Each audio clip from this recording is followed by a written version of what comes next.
In this video, I'm going to help you understand and help you uncover what are the things that are actually holding you back and what are the things that are causing your self-sabotage. So I've been getting a lot of messages just like these on Instagram from some of the followers who are engaging with the content that I've been putting out around self-sabotage. And since I've been getting so many comments like this, I thought it would make a lot of sense to do a little bit deeper training because the Instagram Reels only give me like 60 seconds to talk about something. So that's where I want to use YouTube and my podcast to be able to go deeper on certain topics. So, this message right here said that there was a post about getting in your own way and being a roadblock to sales. And this person is in sales, but is in an unexpected slump after a rough year. He says he's always in my head trying to hyper analyze everything. Another guy said that reading one of those posts was like a slap in the face. When you talked about self-sabotage, I audibly was like, yeah, that's me. Another guy who commented on one of my posts said that he related with what he was hearing, specifically around self-sabotage, because everyone sees my potential at work and relationships except for me. So I first just wanted to share some of these messages to help you understand if you're feeling the same way, that you're not alone in this. I get messages every single day about these topics. So people have been asking, like, what actually is self-sabotage and how can you uncover it and ultimately work through it? So this is going to be probably one of the first videos in a series all around self-sabotage and the specific fears that might be holding you back. So by the end of it, I hope that you'll understand a little bit more about what is it and how you can start to uncover those fears and those beliefs and those thoughts that are holding you back. So let's dive into it. So first, what is self-sabotage? This is basically when you have the behaviors, the thoughts or actions that you engage in consciously or unconsciously that undermine your own success. These things can undermine your personal success. They can undermine your professional success, despite being capable of achieving positive things.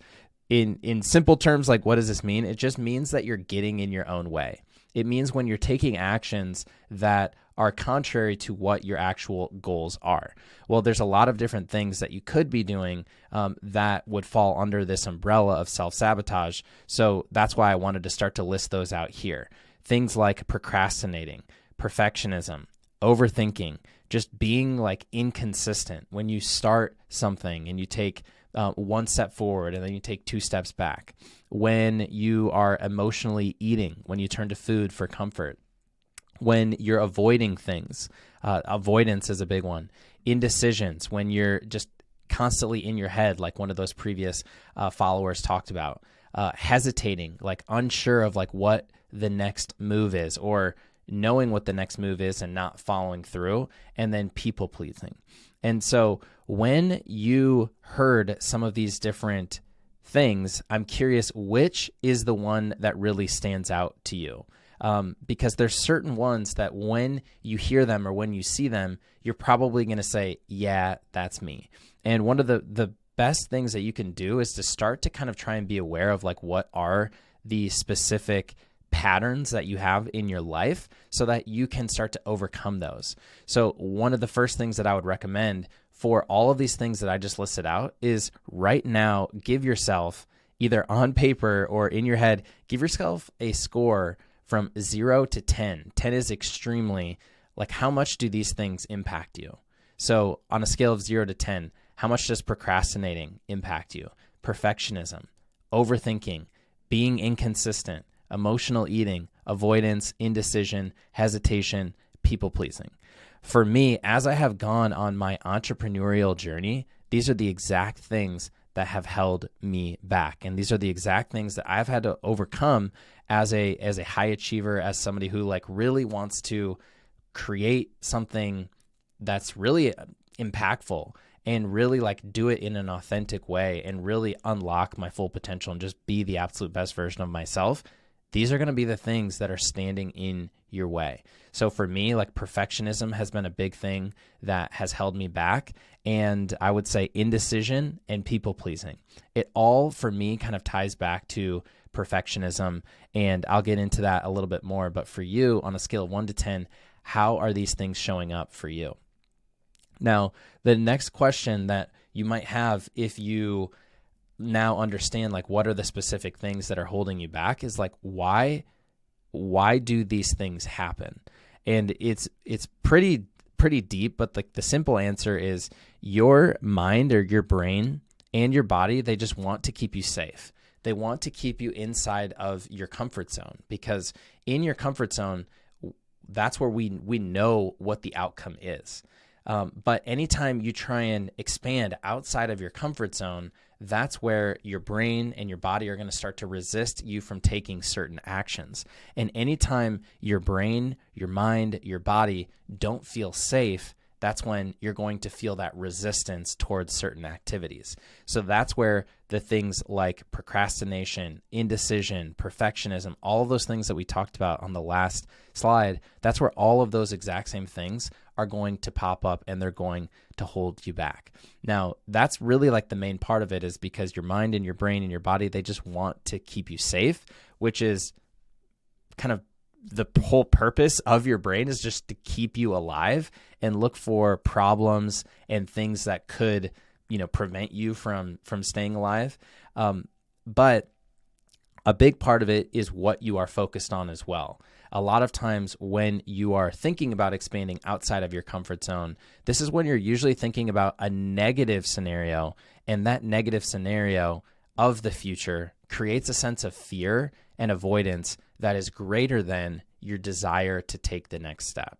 So let me say that again. When you're thinking about taking that next step, if it's something in your business, if it's something that will help you get to the next level in your career, a lot of times your brain and your mind are going to start to anticipate the things that could go wrong. And you have this bias towards the negative outcome. When you have the bias towards the negative outcome, that creates the feelings of fear and avoidance. And a lot of times when that fear is greater than the desire to change, that's where you feel like you're stuck and you're just exactly where you want to be. So we've talked about like, what is self-sabotage? How does it actually show up in some of those different patterns? And we've talked about a little bit about why does it happen? And the big question is like, how do you actually overcome this? And like, this is going to be just part one of the training. But I really, as I've been working with some of my clients on this, and as I've gone through it personally myself, the first step is to start to just become self-aware of your patterns. And the best way to do this is to take like a 7-day challenge. And anytime that you are about to take an action that triggers you and triggers some of that resistance, what you want to do is start to like really become aware of the fears, the thoughts, and the beliefs that are popping up. So take like a week. Even if like if you can't commit to a week, take one day and go throughout your day just like you regularly would at work, at home, whatever it is that you do in a typical day. And anytime there is that fear or that resistance that you typically feel like in your chest or in your body, if you start to feel like some of those fears, what you want to do is really try and become aware, what are the fears, the thoughts, and the beliefs that are popping up? Because once you start to become aware of what those patterns are, that's where you can start to question those beliefs and fears through a series of questions, which I'll talk about in the next video. So what I wanted to talk about today is just a little bit about what is self-sabotage and what are some of the kind of like the symptoms of it and the patterns, and then how you can start to work through it. And the first part is really just becoming aware, because when you start to become aware, that's when you like this fear and this resistance starts to lose some of its impact on you. And so that's kind of what I have for today. And as I bring it back to you, the main thing is, if you are somebody who feels like you're just getting in your own way, you're impacted by procrastination, indecision, people-pleasing, perfectionism, all those things that I mentioned, I really want to challenge you to take the next day, take the next week, and really start to become aware of what are those things that are holding you back. And if you want to, after you've gone through this exercise and you have identified what those things are, come back, and in the next video, I'm going to share the question process to use to overcome it. Or you can just reach out to me on Instagram or comment below on YouTube and share your results with me, and I can help you work through those. So that's what I have for today, and I'll see you all in the next one.